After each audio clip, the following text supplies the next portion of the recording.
বাবুল হোসেন জানতে চেয়েছেন, আমার মোবাইলে কোরআন মাজিদের অ্যাপস আছে, মাঝে মধ্যে মোবাইলে পা লাগলে গুনাহ হবে কিনা। দ্বিতীয় প্রশ্ন আপনার, নামাজ শেষে সালাম, বৈঠকে সালাম ফেরানোর আগে রাদিতু বিল্লাহি রাব্বা এ দোয়া পড়া যাবে কি না।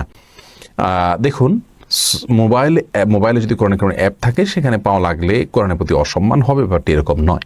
আমাদের প্রত্যেকেরই কিন্তু শরীরে, আমাদের স্মৃতিতে, আমাদের মেমোরিতে কিন্তু কোরআন কারিম রয়েছে। সেক্ষেত্রে আমাদের শরীরে কারো পাওয়া লাগলে যে কোরআনের প্রতি অসম্মান হয়ে যাবে, সেটি তাই নয়। ঠিক তেমনিভাবে কোরআন কারিমের অ্যাপসের মধ্যে কোরআন রয়েছে, সেটার প্রতি আপনার অসম্মান হবে না যদি কোরআনের মোবাইলের মধ্যে পাওয়া লাগে। আমাদের বুকে বা মাথায়, আমাদের স্মৃতিতে কোরআন রয়েছে, মেমোরি রয়েছে, অথচ আমরা একে অন্যের গায়ে পা লাগাচ্ছি ইচ্ছায় অনিচ্ছায়। অতএব এর সাথে কোরআন অসম্মানের সম্পর্ক প্রত্যক্ষভাবে জড়িত নয় ইনশাআল্লাহ বিইذনিল্লাহ। কেউ নিয়ত করে যদি করে, আল্লাহ মাফ করুক, সেটা ভিন্ন কথা, সেটা তো আর কেউ সচরাচর করে না। আর দ্বিতীয় প্রশ্ন হলো যে, নামাজ শেষে বৈঠক সালাম ফেরানোর পর শেষ বৈঠকে আপনি সালাম ফেরানোর আগে রাদিতু বিল্লাহি রাব্বা এটা যদি পড়েন, তো এটা তো কোনো দোয়ামূলক কথা নয়।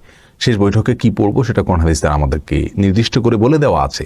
আত্তাহিয়াতু পড়বো, দুরুদ পাঠ করব, তারপরে এখানে দোয়া চাওয়া যেতে পারে। রাসূল করিম সাল্লাল্লাহু আলাইহি ওয়াসাল্লাম বলেছেন, সুম্মা লিয়াতাখায়্যার মিনাদ দুআ মা শা।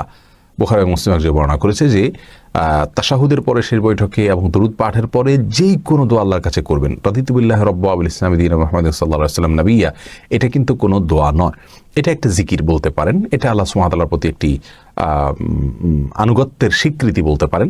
কিন্তু আল্লাহর কাছে কোনো কিছু এখানে প্রার্থনা করা হচ্ছে না, চাওয়া হচ্ছে না। শেষ বৈঠকে চাওয়ার কথা বলা হয়েছে, যার কারণে এই দোয়াটি সালাম ফেরানোর আগে আমরা পড়বো না।